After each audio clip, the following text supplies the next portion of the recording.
Hello, hello, hello. How are you guys doing today? Okay, today is kind of a full circle moment for me, in all honesty.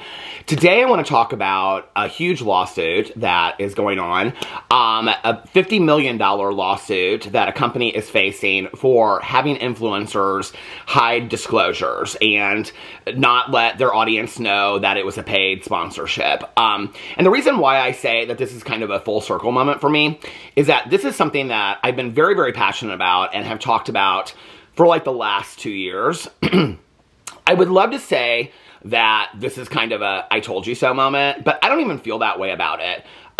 For me, I have always been, ever since I started on this channel, somebody that is just always looking out for the customer and the consumer.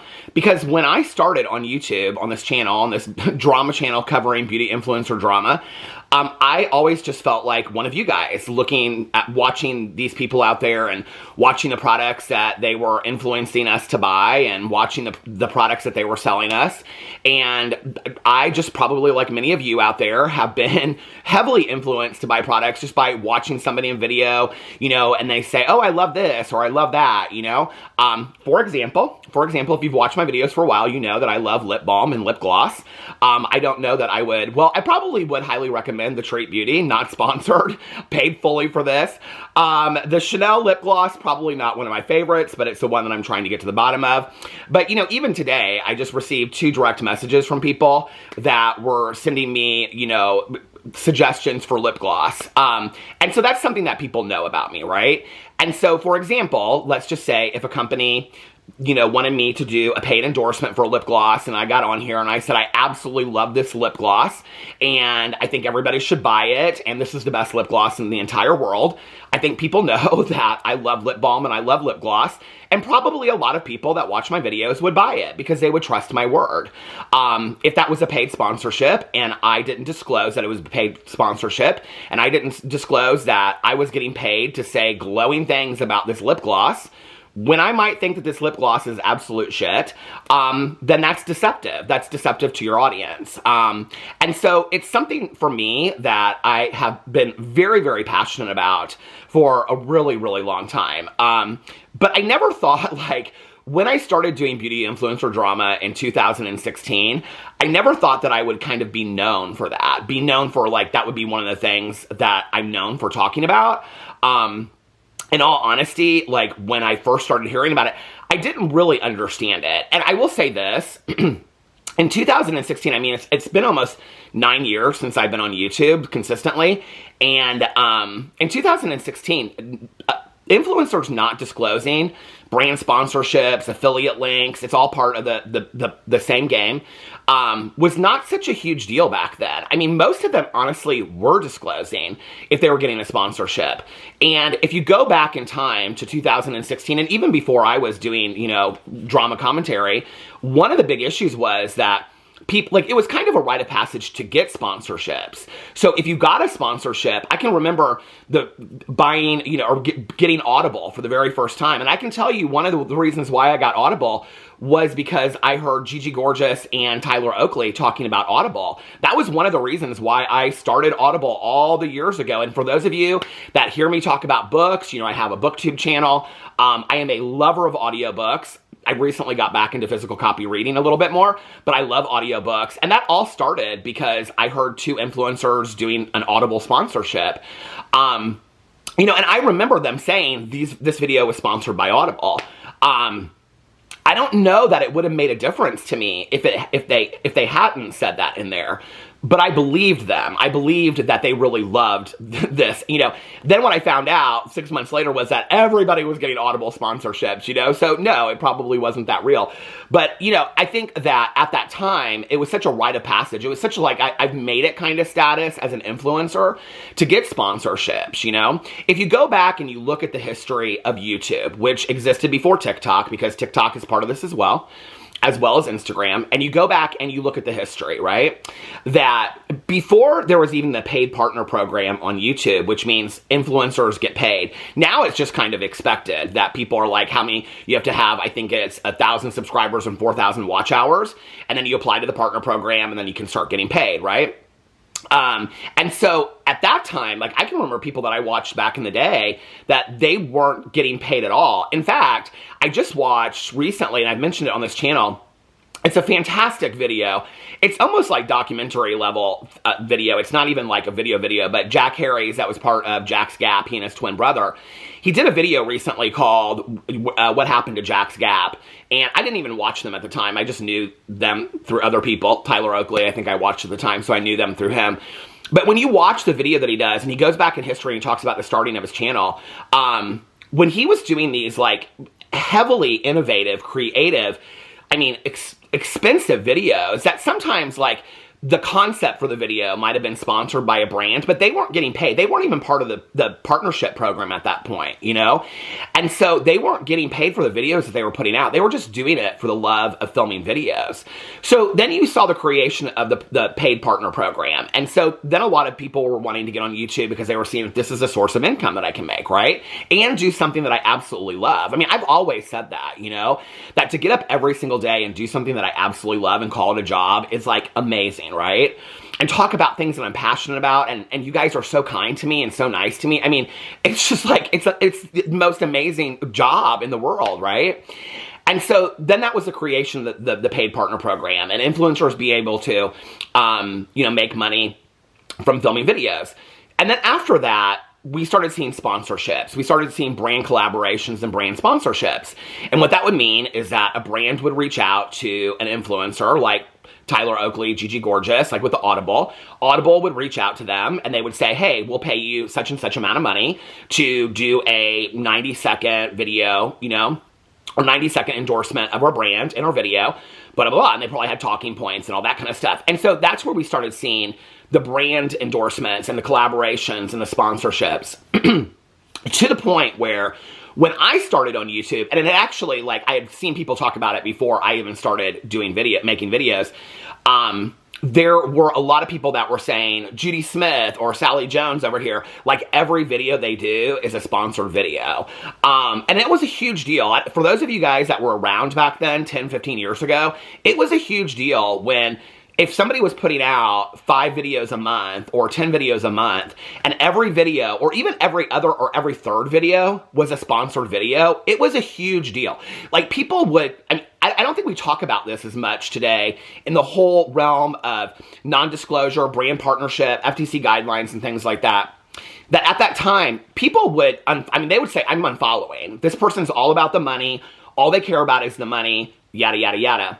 Now, and I'm just going to talk about some of the people that I cover, you know, I see Jaclyn Hill, I see Manny MUA, I've seen other people do it where they're not just doing a sponsorship in every single video they do, they're also doing a sponsorship, 30 affiliate links, they're making AdSense money off of it, and so it's like the only reason they're putting out a video is to see how much bang out of their buck they can get, right? And I know there are a lot of you out there that will say, well, why should we care? Well, maybe you don't. I mean, that's a personal decision that you have to make. I've always said, I will never tell anybody who to watch. You have to make that decision on your own, right?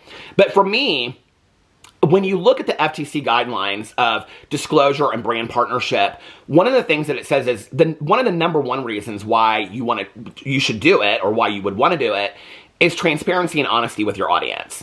And so for me, when you see somebody that's doing a sponsorship that they're somebody just reached out to me the other day and they said, can you talk about where influencers don't put, I was trying to think of an example of this or an analogy before I got in this video.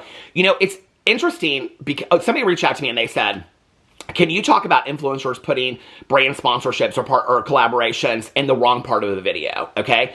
So a brand, a collaboration or a sponsorship specifically needs to be in the first 2 minutes of a video. If it's like in the first 4 minutes, 5 minutes, the FTC probably won't care, okay? Just so you know, in a YouTube video.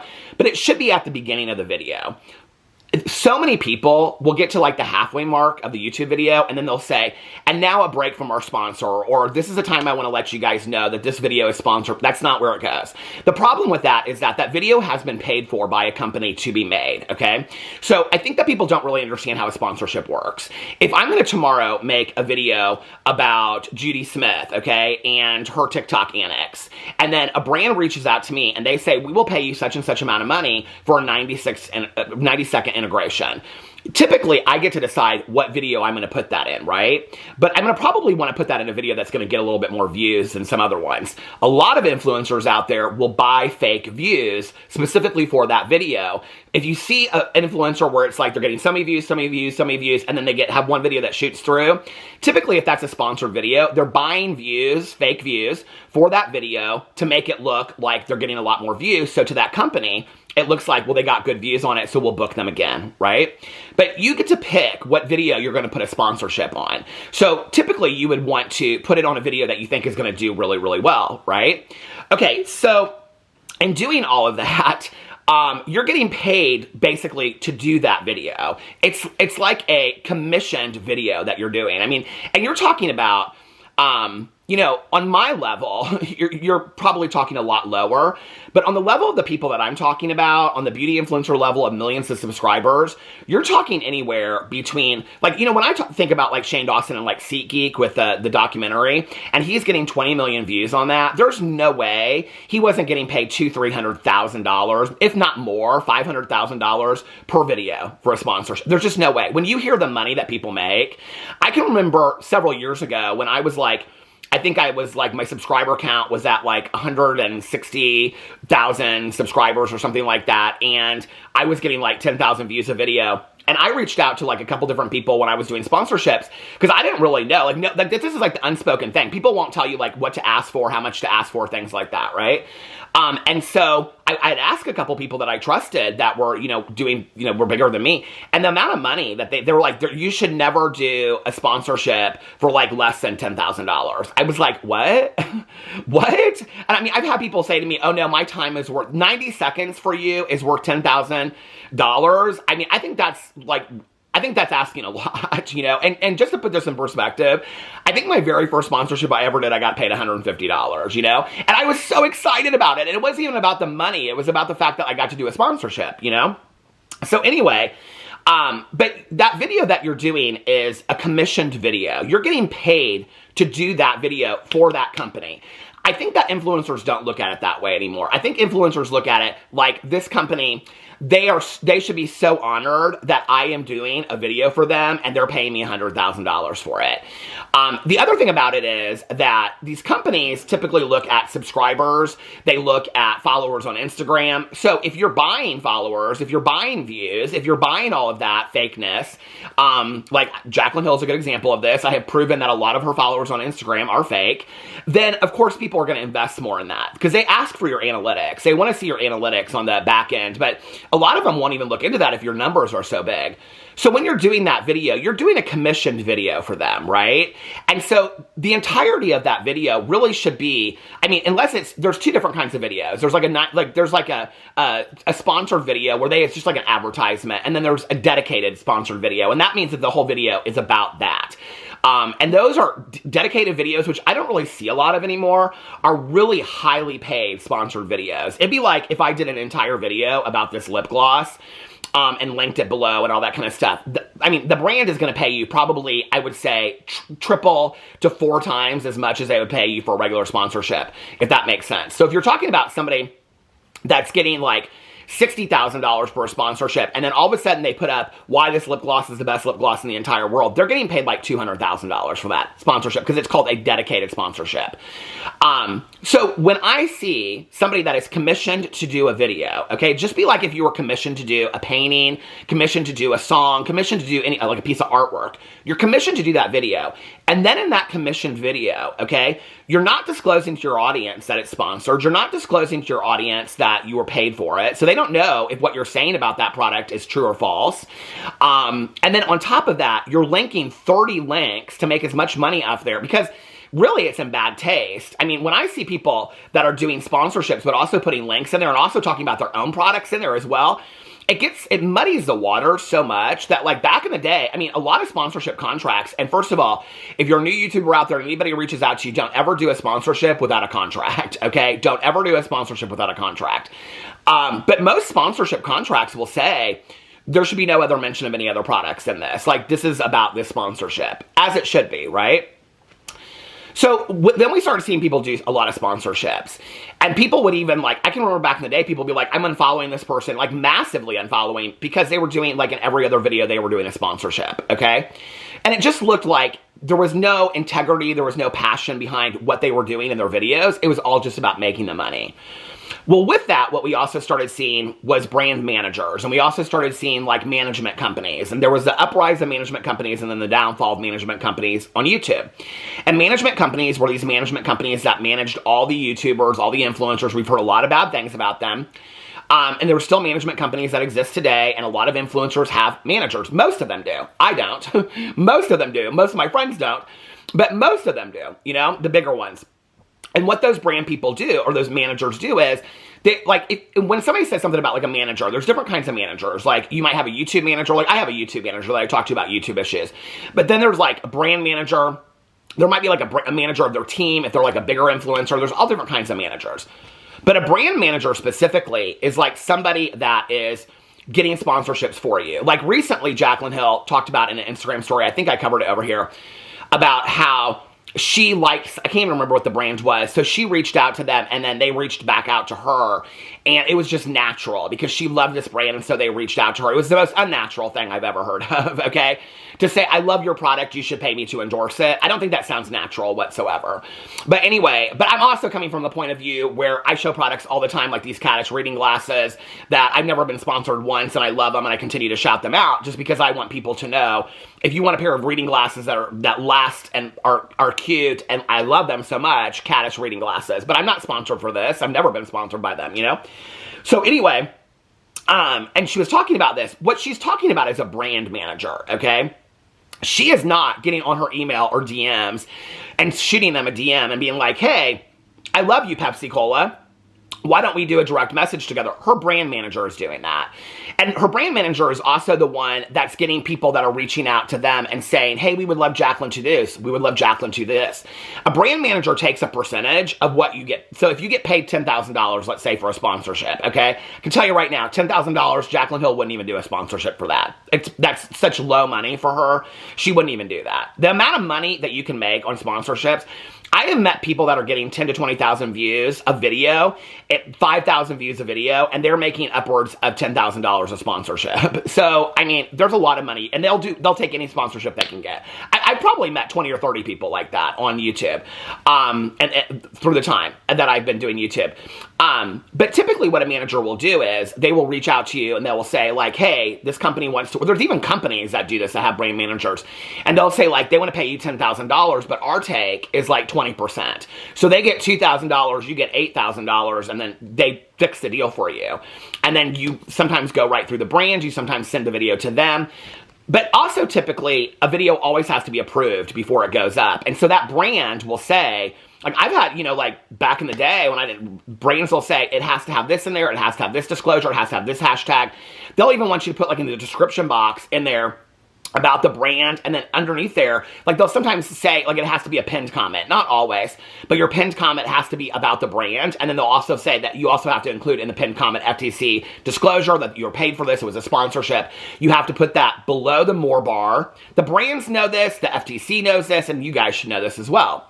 So we started seeing these brand managers come up, and then we started seeing more and more and more sponsorships to the point where YouTube, TikTok, Instagram just became flooded, okay, with influencer marketing.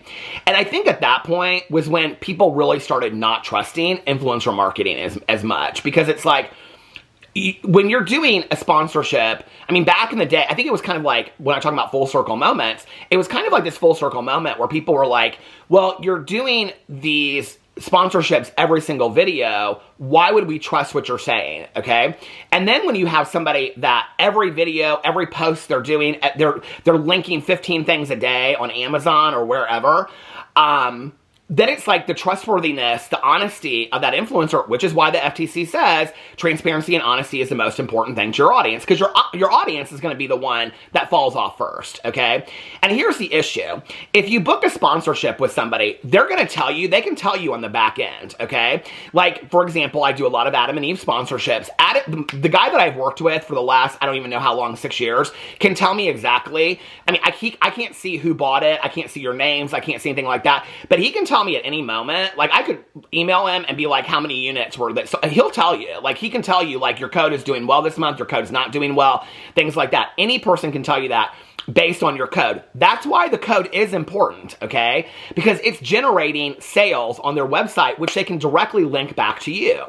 So, for example, if Jaclyn Hill is selling 100,000 of a product that she's sponsoring, that brand is more likely going to book her again and pay her probably even more money.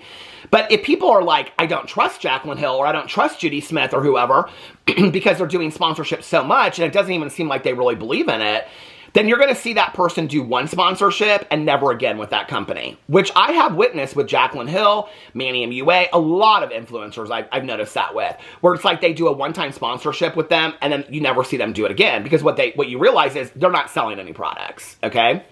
Well, for the last couple years, I've talked about influencer marketing and deception and it is deception. It is 100% deception within influencer marketing, and the fact that they are not disclosing per FTC guidelines. And I've gotten actually a lot of ridicule about this. I've gotten a lot of ridicule about this, where people are like, oh, Peter, nobody cares about the FTC. Nobody cares about these guidelines. You're the only person that cares. People will be like, why should we care if the government doesn't care, if the police don't care, if the FTC doesn't care, nobody's going, none of this is happening. Why should we care? Well, if you're an influencer, you should care, because I've said for a long time, I've talked to attorneys. He's not talking to any attorneys. I've talked to people at the FTC. He's not talking to anybody at the FTC. And I've said, they were coming after crypto coin, okay? And then they were coming after supplement influencers. And they've been doing that. And you can go over the FTC website and you can see the huge amount of lawsuits that they have filed for people that are doing supplement sponsorships, and companies that are being sued because of their illegal practices, talking about their supplements and saying that they prove certain things or do certain things when they don't. And I said, you can go back 2 years, and I said the people that I talked to said they are going to get to influencers. It's going to take some time. I didn't really know how it was going to all go down when it started going down. I had no idea what was going to happen or how it was going to all play out. Like, I didn't know, like, would they single out one or two influencers? I didn't really ever, like, I would talk about that a lot, about, like, how this person or that person could be charged a huge sum of money. But I didn't really think that would happen. I didn't think we would wake up one day and we would see, like, 20 people's names on the front of the New York Times, and these people had all been sued by the FTC or had lawsuits by the FTC. I didn't think that's how it would happen. I didn't really, to be honest with you, know how it would happen, but I knew it was going to happen. One of the things that I had heard is that a lot of influencers had already been charged and had paid large sums and were just changing the way that they did things. And so that was one of the things that I started looking at, was you could kind of tell people that were doing things differently and people that were disclosing appropriately. But what I couldn't tell was, are they just nervous because they think that they're going to be fined? Or is it a simple question of when you know better, you do better, which I hope it is? Or did they get charged and you didn't know? But then there were a lot of people that I've covered over here that honestly, they never changed. In fact, it was almost kind of like they doubled down and they just went even further into it, you know? And the thing is, this is what I was trying to come up with the perfect analogy for. It's like, you know, okay, here's an analogy, but this won't make sense to everybody. But I'm a vegetarian. I've been a vegetarian for 5 going on 6 years. When I go to a restaurant and I read a menu, I can almost like scan the menu perfectly, and I can just like tell you within 3 seconds like what's vegetarian and what's not. I mean, even like just going to the bottom and looking for the code that's like a leaf and then the leaf's next to all the things. But even without that, I can like scan a menu and just like see chicken. I just cross off anything that says chicken, or, you know, I don't go to the fish. I don't go to the, you know, when I'm going through the entrees, I'm like, do they have a pasta one? I mean, I can just so quickly read a menu today because I've been doing it for so long, right? And so it's very similar to that. That's probably a piss poor analogy, but it's very similar to that when I'm just like scrolling through Instagram, you know? I mean, I could literally go through Instagram right now, but I don't really follow that many influencers anymore. I could go through Instagram and I could, you know, I could tell you, I'll tell you somebody that, well, maybe I'll say that for another video, if you guys want me to tell you people that I see on a regular that don't disclose.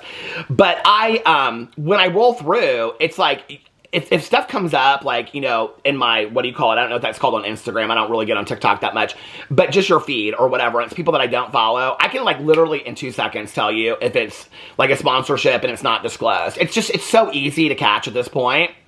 On YouTube, in the left corner of your screen, it should say in the first 10 seconds, paid programming. That should be for anything, okay? And so then it should also be before you hit the more button on the description box. It should be above that. And that should be where the disclosure is.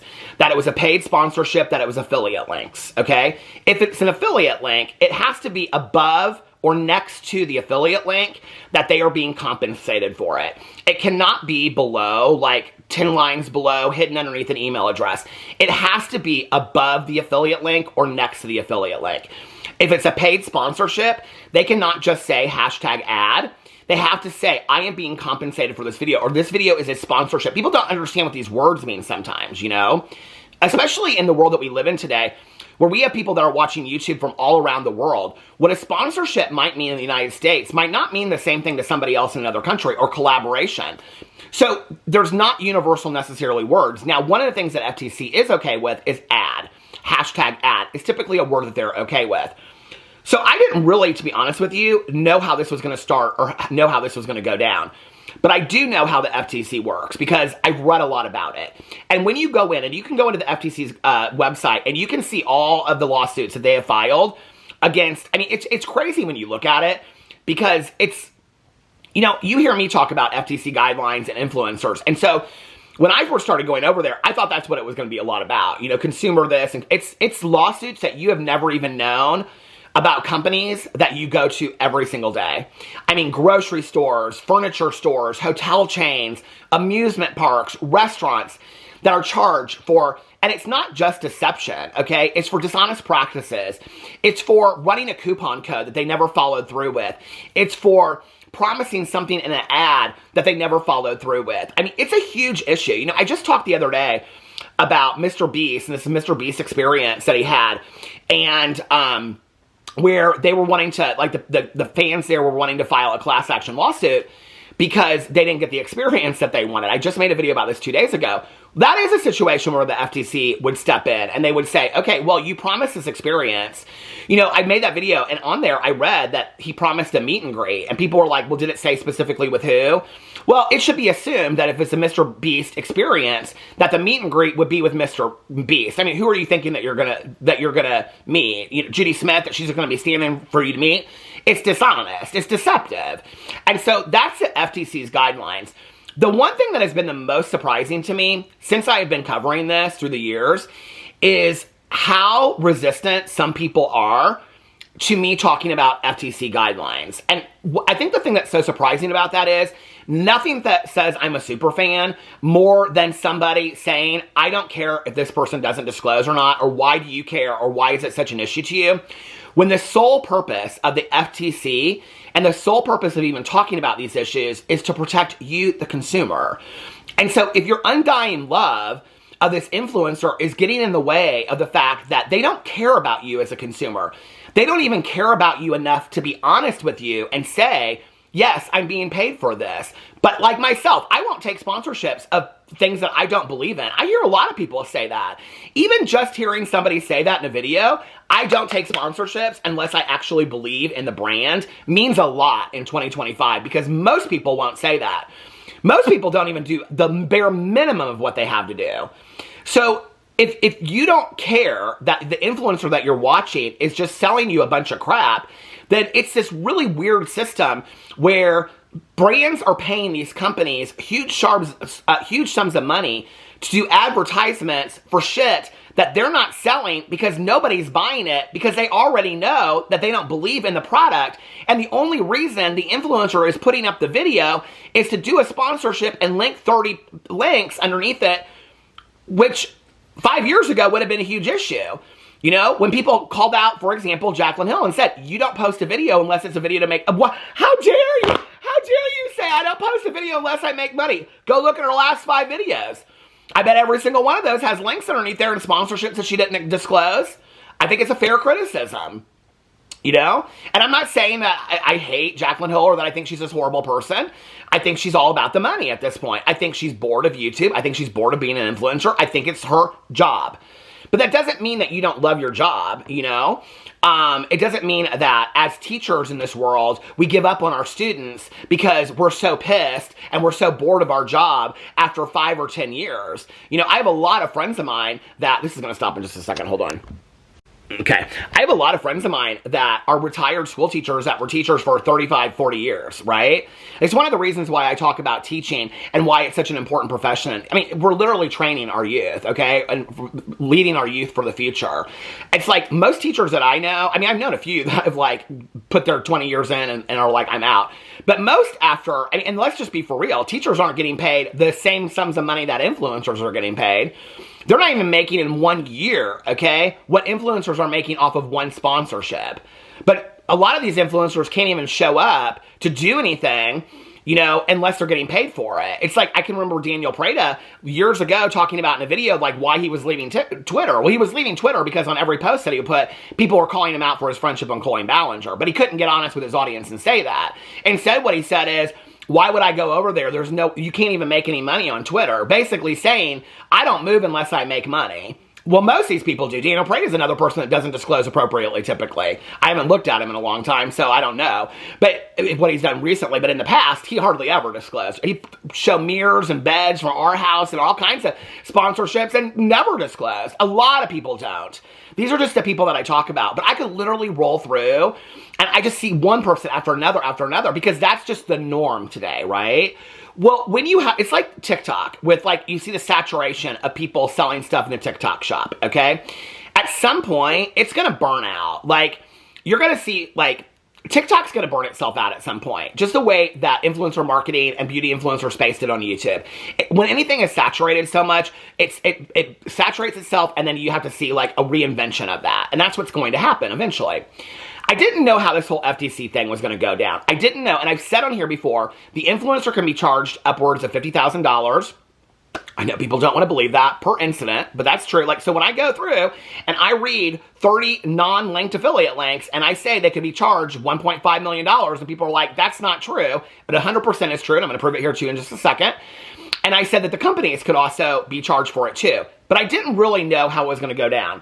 So a couple days ago, I started getting sent this article from Los Angeles Times. Now, a lot of people have covered this on TikToks and things like that.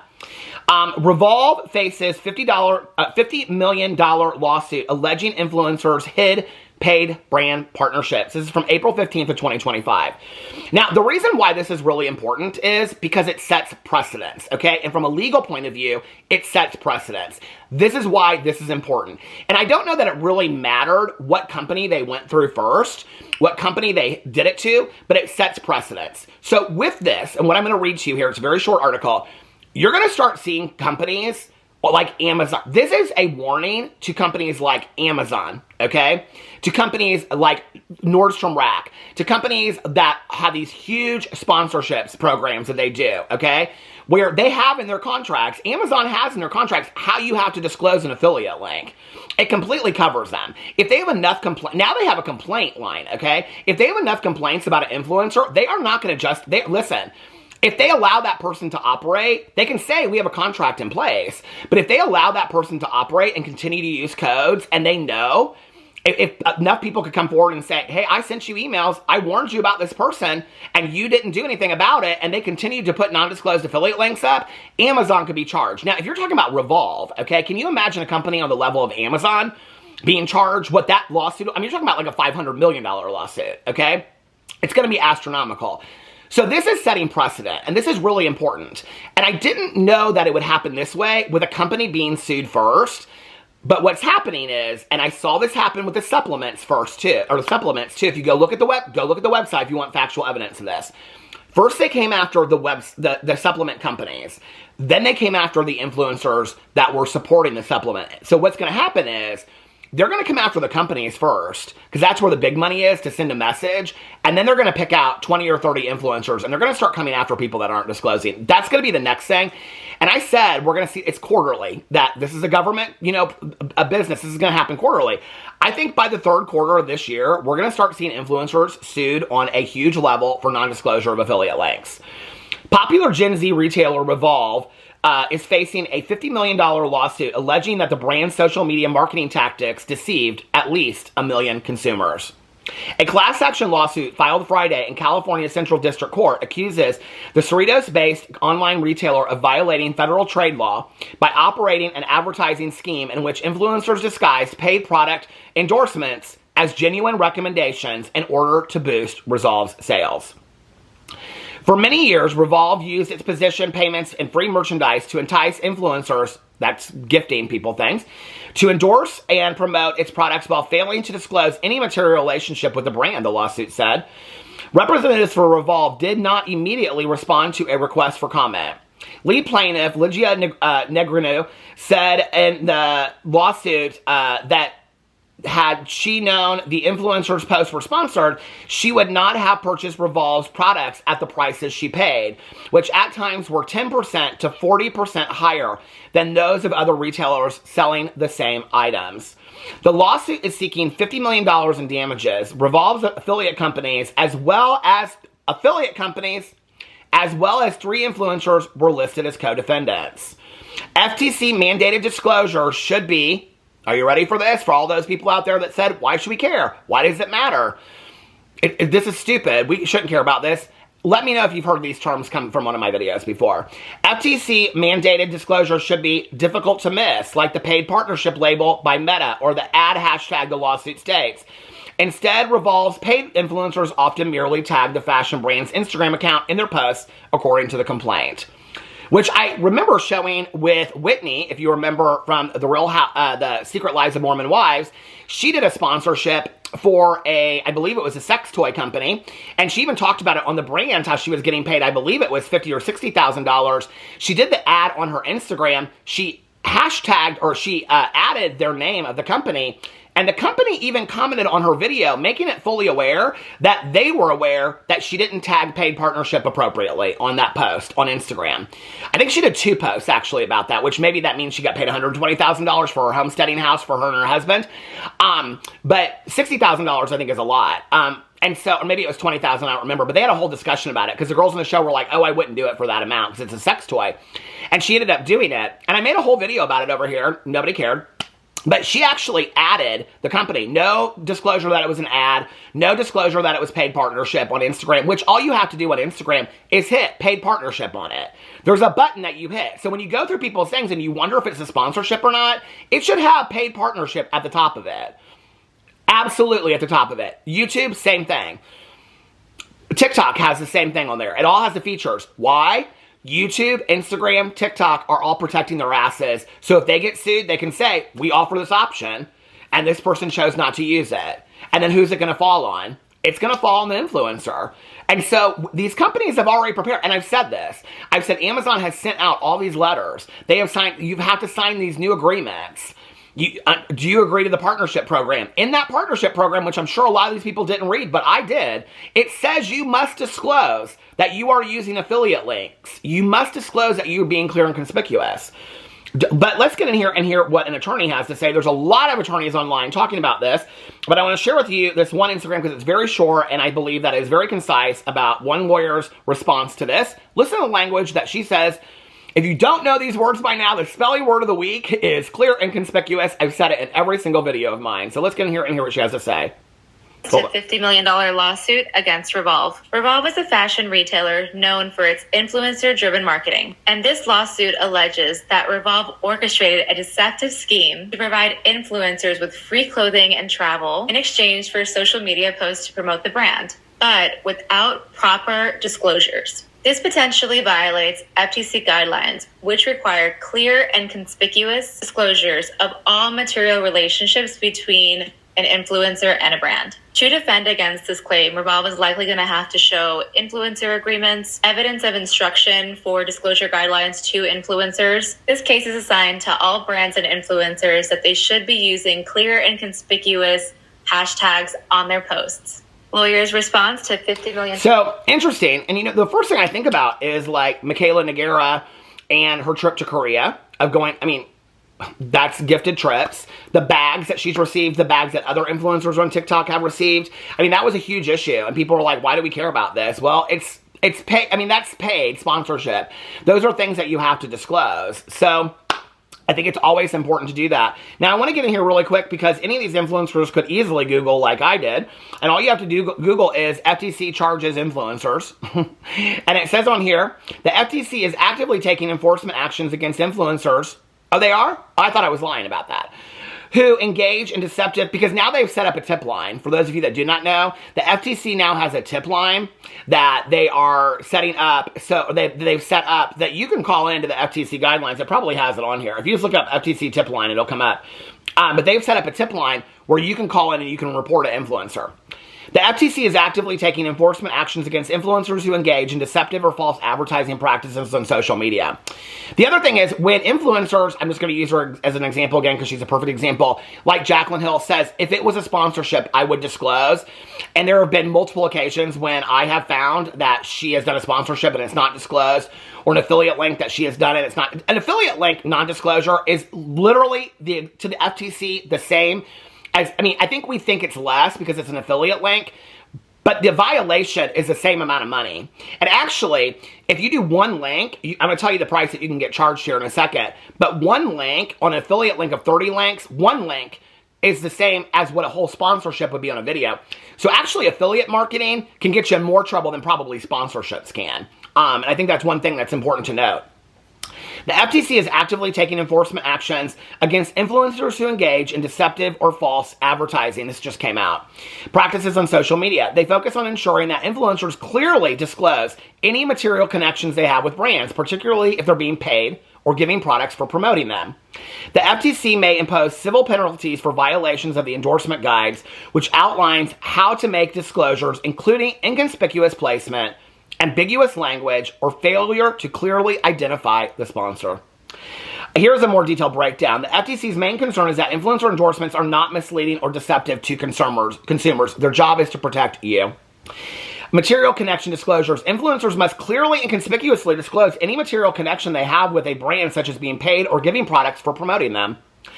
Endorsement guides. The FTC's endorsement guide provides detailed guidance on what constitutes a deceptive endorsement and how to properly disclose material connections. I understand this. Most of the people that I know understand this, so I am not clear on how YouTubers with 1 to 10 to 20 million subscribers that have brand managers don't understand this. That's their job. You should be firing that person if they're not showing you how to do it, unless you're not listening to them. Examples of violations. Examples of FTC actions include cases where influencers promoted products without disclosing they were being paid or given free products. Enforcement actions. The FTC can take a range of enforcement actions, including issuing warning letters, settling cases, and imposing civil penalties. The FTC may impose civil penalties for violations of the endorsement guidelines, potentially reaching $50,120 per violation. Examples of FTC guidance. The FTC provides specific guidance for influencers, including how to make disclosures and what information should be disclosed. Key takeaway. Influencers must ensure their endorsements are honest and truthful, and they must clearly disclose any material connections with brands to comply with FTC guidelines. And you can go in here and you can read the FTC and everything about it. Like I said, it's not an I told you so moment, but it is a warning to influencers out there that are not disclosing appropriately, especially when the FTC now has a tip line open. This is the thing, okay? They already knew what companies they were going to go after. This is actually a class action lawsuit that's happening. This is not the FTC. This is a class action lawsuit of consumers that know their rights per the FTC, that is using the FTC as a tool to sue this company. It's going to set precedent is what it's going to do. So it's going to allow anybody to start saying, well, I didn't know because she had 30 Amazon links. She didn't say anything about it until you get to the very bottom. She didn't have it disclosed appropriately. If they could find 50 to 100 examples of that, of people that aren't doing that appropriately on Amazon, I can tell you 5 right now off the top of my head. If they could find 50 of that, they could do a class action lawsuit against Amazon and say, well, Amazon is not holding their influencers accountable per their agreement, and I bought these products thinking they really love these products when I wouldn't have bought these products, but they didn't disclose appropriately. So per Amazon's agreement, they let these people continue. It could be that. And then Amazon, and once they've sued all these huge companies, then the next thing is they're gonna sue individual influencers. So just because it hasn't happened yet, so when people ask me, well, if this is such a big deal, why these people aren't sitting in jail? Civil penalties, okay? Not criminal charges, civil penalties, all right? Let's go back to law class. Let's go back to, all of that in high school. Let's go back to civics class. Civil penalties, not criminal charges, okay? But it could be a huge issue. And the other thing that could happen is this, right? Is that if all these brands out there are like, ooh, Revolve got charged $50 million lawsuit. Amazon might get charged. This company might get charged. This company might get charged, okay? Then when they're looking through influencers, when they're rolling through people and they go, oh, Judy Smith has not disclosed. They won't use her. Because they're going to want to use people that always disclose. Because they're going to know, oh, this person knows how to do it. Then we're safe. So people like Jaclyn Hill that notoriously don't disclose, they're going to be up shit creek, okay? Because not Shit's Creek, shit creek. Because they're going to be like, well, we're not going to use her because she never discloses. People have talked about this. She's got all these, they can look into it and see it just as easily as I can. Any manager of any company could do that and go, well, we're not going to use her. So all these big brand and sponsorships that she's been getting, she could start to lose. Well, somebody like Jaclyn Hill, okay, if she loses her Amazon ability to post Amazon links, her sponsorships, I don't know about between you and me, but it don't seem like she posts a whole lot anymore to be making money just off of AdSense and her TikToks, okay? So I don't know what she's going to be doing next. She's going to start a new company or something like that. On what money? If she's not making any money. I mean, the woman probably makes up to $1 million a month on affiliate link marketing. It has to be that, her and her whole family. So, I mean, it's the amount of links that she posts up there. And the other thing is, if you don't believe that, go and look and see how much money can I make on affiliate marketing. You will see people that are making $100, $400, $1 million, $2 million a month on affiliate marketing. No, it's not Jaclyn Hill. I just know a lot about her because I've covered her for a long time. There are thousands of people out there that are doing it. So it's absolutely, this honeypot for the FTC and for other people out there, because what this is saying is, see, it doesn't have to come from the FTC. It could come from a class action lawsuit. There's Facebook groups out there of people that are disgruntled with how a certain brand has treated them. I mean, if it happened and it was a big enough deal, 100 people could get together and say, let's sue Amazon. Because we've got all these deceptive influencers. And then that could be the next thing. And on top of that, then the Amazon could change their whole affiliate marketing program, And you have to pass something before you can, I don't know, it could change. The way that things are 5 years, like I proved at the beginning of this video, the way that things were 5 or 10 years ago are not the way that things are today. Which means the way that things are today are probably not the way that things are going to be 5 or 10 years from now with affiliate marketing and sponsorships. So if you're bankrolling on affiliate marketing and sponsorships, and that's what you've invested your future in, you might want to take a look at that, or at least disclose appropriately. Anyway, I think this is a huge deal because it's the first of many things to come. Anyway, let me know what you think in the comment section below. I love you guys, and I will see you tomorrow. Bye.